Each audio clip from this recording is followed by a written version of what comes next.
All right, for our final segment of urban culture in the Gilded Age, I want to talk about the more highbrow art scene going on. This distinction between highbrow art, classical music, classical art, that kind of thing, versus lowbrow culture or popular culture. The distinction did not even exist prior to the Gilded Age because there really was no popular culture, lowbrow culture, independent of the highbrow culture. But the highbrow culture also developed and changed in the Gilded Age, and that's what we want to talk about today. Now, many foreigners, in Europeans particularly, in the late 19th century looked with contempt upon the American art scene. They saw America as an acquisitive and corrupt society with little depth. But the growth of both industry and cities produced an artistic response among writers and artists that created great examples of both. Realism was the theme in both written and visual art. Realism, an effort to show urban social reality. Stephen Crane, who you may recall wrote The Red Badge of Courage, wrote a book called Maggie, A Girl of the Streets, which illustrated urban poverty and slum life. Theodore Dreiser, an award-winning novelist, wrote Sister Carrie, about the plight of single women in the city, and an American tragedy. Upton Sinclair wrote The Jungle, the very famous expose novel on the meatpacking industry. It's told from the perspective of immigrant workers. These were all great examples of this realist literature, showing social urban poverty. Now, another artistic or ideological response seen in the writing of the day is this sort of withdrawal from and weary ambivalence to modern American society. You can see this in two examples. The historian Henry Adams, very famous, he was the great-grandson of John Adams. He wrote a very famous book called The Education of Henry Adams. It was his autobiography published in 1906. In this book, he expresses a lot of disillusionment with modern society. The great novelist of the era, one of the greatest novelists of American art, is Henry Adams. Henry James. I say Henry Adams in the picture here, but that's wrong. Henry James. And Henry James' novels were coldly realistic works displaying an ambivalence toward American society, particularly the upper class American society. He became so disillusioned with America himself that he immigrated to England. So you see among intellectuals a sort of weariness with the alienation that comes from modern industrial society. Now, visual realism also affected visual art. About 1900, a group of artists began to emerge that were creating new styles, not just following European traditions, but creating uniquely American styles of painting. And 8 particular famous painters were referred to as the Ashkan School. Ashcan, like the can where you put the ashes from the fireplace, or the trash can school, because they showed gritty urban reality, stark naturalism, and dark social realities. One of them was an artist named John Sloan, and he particularly pictured the slums. Here we see one of his paintings with it's Sunday, so women are on the top, on the roof of the tenement after having washed their hair, drying their hair. We see, clothing on the clothesline in the background. These are poor people. This is not this is a unique subject for painting at the time.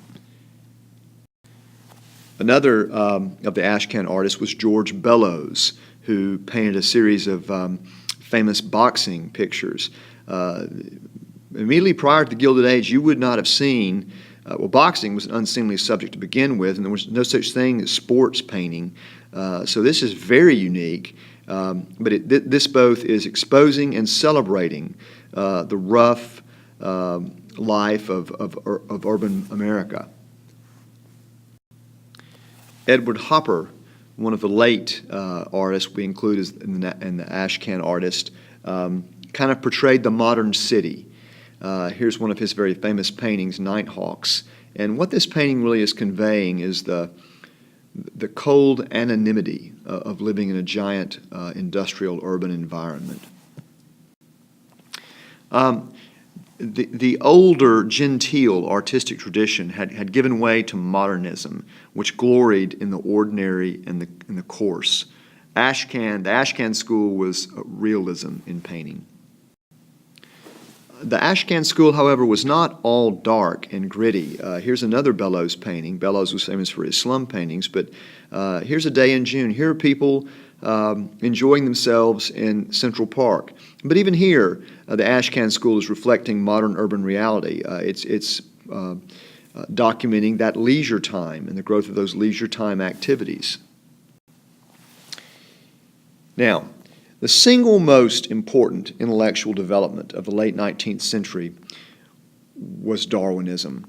Evolution shook a lot of religious fundamentals, and after a lot of resistance, by 1900, about 1900, most of the urban educated and professional classes accepted evolution, accepted Darwin's teachings. Even many middle-class Protestant ministers produced theological alterations that accommodated it. What was happening, although it was largely unseen at the time, was a developing rift between two cultures in America: a new cosmopolitan urban culture receptive to new ideas like evolution, and a more traditional provincial culture that held to older fundamentalist beliefs.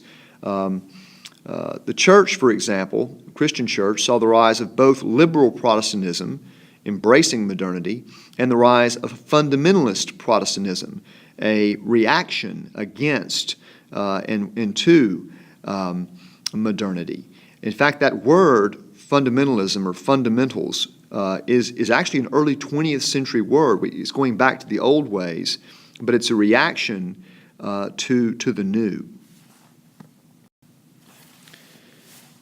Another important development was a move increasingly toward universal schooling. Obviously, pre-industrial age, not everyone went to school. Most people didn't, in fact. But there was an increasing need for specialized skills. Increasing technology led to an increasing need for education. The late 19th century saw rapid expansion and reform of schools and universities. And this is important. Two things are happening. One is the quantity of education is going way up, but also the quality of education is changing. It's moving, it's de-emphasizing things like Latin and Greek and focusing more on practical skills, technological skills, industrial skills that are important for the new economy. The spread of free primary and secondary public education was enormous. In 1860, it may shock you to know, there were only 100 public high schools in the U.S. In 1900, 6,000. By 1914, that had doubled to 12,000.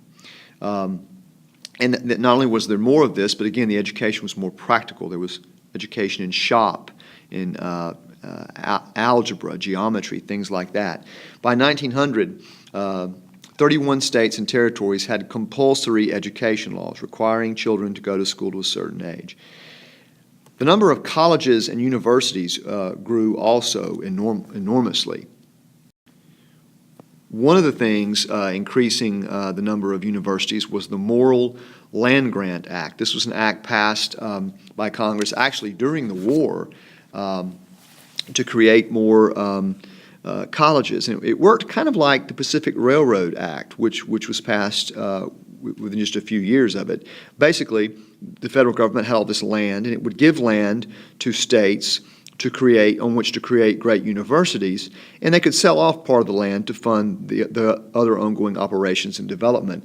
Land grant institutions were extremely important. In Alabama, the Alabama Polytechnic Institute, later renamed Auburn University, was a land grant school. Mississippi State in Mississippi was a land grant school. Here's a picture of a building from each one of those. Notice how similar they are. Notice, too, what those schools focus on: veterinary medicine, agriculture, engineering, architecture, practical skills designed to fit an industrial economy. By the way, Cornell and MIT are also land grant schools. Oligarchs also funded a boom in school creation. As you know, Carnegie created, in addition to Carnegie Mellon, Tuskegee. Rockefeller gave to all Northeast Ivy League schools, virtually created the University of Chicago. Vanderbilt, of course, created Vanderbilt, and Duke created Duke. So there was a tremendous expansion of the number of higher educational institutions as well. And finally, the post-Civil War era saw advancement of education opportunities for women, although they still greatly lagged that of men. Acceptance at those high schools I talked about was almost universal, but colleges were still very reluctant. For example, at the close of the Civil War, only 3 colleges in the U.S. accepted women. But co-education schools slowly grew. Many of the land-grant colleges accepted women from the get-go. But the biggest change in this era was the creation of all-female colleges, schools like Vassar, Wellesley, Smith, Bryn Mawr, which became excellent schools. And this was a very liberating experience for women. And part of the liberation and growing power and visibility of women in this era was because of these increased educational opportunities.